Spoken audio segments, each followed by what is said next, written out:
most of the victims of the increased homicide are black and brown people living in the inner city. But when you're finding these smash and grabs taking place at Neiman Markets and these high-end stores, all of a sudden, people on the left are beginning to recognize it is out of control and we need to rethink our assumptions. At the 2022 Conservative Political Action Conference, I sat down with Larry Elder, host of The Larry Elder Show on EpochTV, to discuss how California is facing increased crime and homelessness. I think there is a growing feeling that California is about ready to hit rock bottom. This is American Thought Leaders, and I'm Yanya Kelly. Larry Elder, such a pleasure to have you back on American Thought Leaders.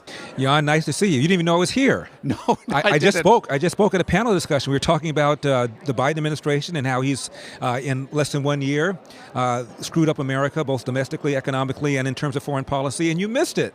It was a mic drop. No, so, well, I mean, obviously, this has been a kind of a, let's say, a common theme at CPAC, let's say. But let's go a little more regional. Let's talk about California, okay? Because you know a little bit about California, having attempted a run at governor not too long ago.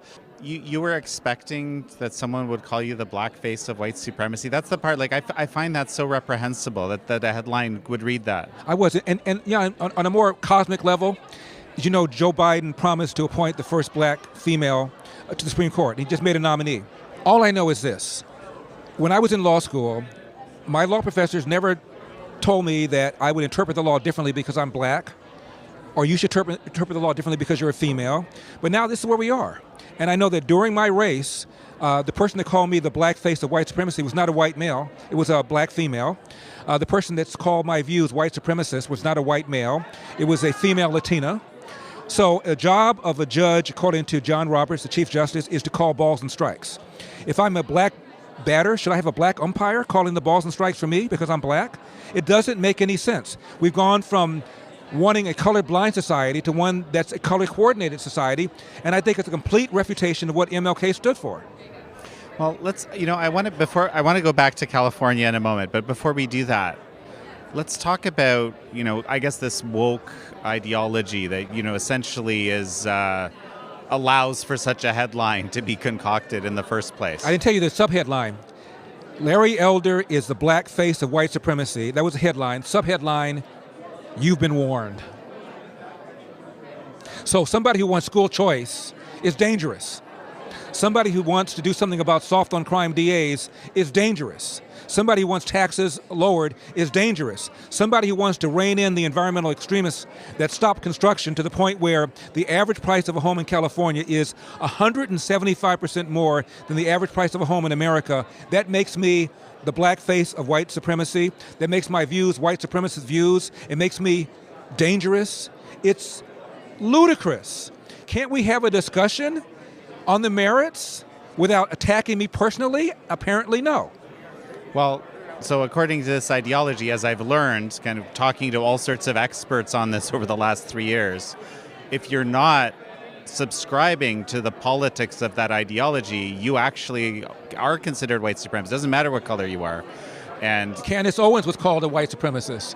That's right. She's a black female. You're right. But has this, basically, a few people have been saying that this whole thing has peaked and now it's coming down the other end. What do you think?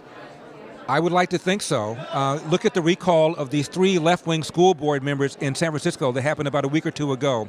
They were recalled with over 70% of the vote. 78%, I think. It was unbelievable. And in San Francisco, you're talking about 6% registered Republicans. So these were left-wing people who are upset at the woke policies of these 3 school board members. So something is happening. And in an unguarded moment, every now and then you'll find a left-wing person admit this thing has gone nuts. Some years ago, the first and current black editor of the New York Times, his name is Dean Baquet, hired a man named Bret Stephens to write a column for the New York Times. He's a Trump-hating Republican. This is the kind of Republican that the New York Times and the Washington Post hires. But they hired him. And his first column was written about his skepticism about climate change alarmism. He wasn't skeptical that the climate was changing. He just wasn't sure the extent to which humans caused it. That's all he said. Took a very moderate, modulated position on it. And people contacted the New York Times. They were angry. They hired the guy, angry at his column. Many of them canceled their subscriptions. And so a chagrined Dean Baquet was at a forum, and he talked about this. a few weeks after this happened, and he said, I have learned that we, and he caught himself, and he said the left, people on the left do not want to hear thoughtful disagreement. This is the managing editor of the New York Times, a black man, acknowledging, quote, that the left does not want to hear thoughtful disagreement, close quote. That, to me, is an incredible admission. I've mentioned it on my radio show many, many times. Jan, a tree fell in the forest, didn't make any sound because no one outside the left, outside of conservative circles, is even talking about this admission by the managing editor of the New York Times, that the left does not want to hear thoughtful disagreement. There was a house in San Francisco, I was reading about this, that sold, I think it was originally a $20 million home. It was bought, and it was sold for $11 million. And I've been hearing all sorts of crazy stories. Presumably this is part of the reason that the recall went the way it did in that school district. But the situation that you described earlier, that the crime and these policies are coming, the chickens are coming home to roost in these places. I think in San Francisco is kind of a case in point right now. So what do you think it will take for those policies to change? Because it's like a freight train, right? It's like a freight train. It requires it to come home to you. And again, the crime is now starting to come home to places like Hancock Park. That's where the young lady from the UCLA graduate student was stabbed, Hancock Park.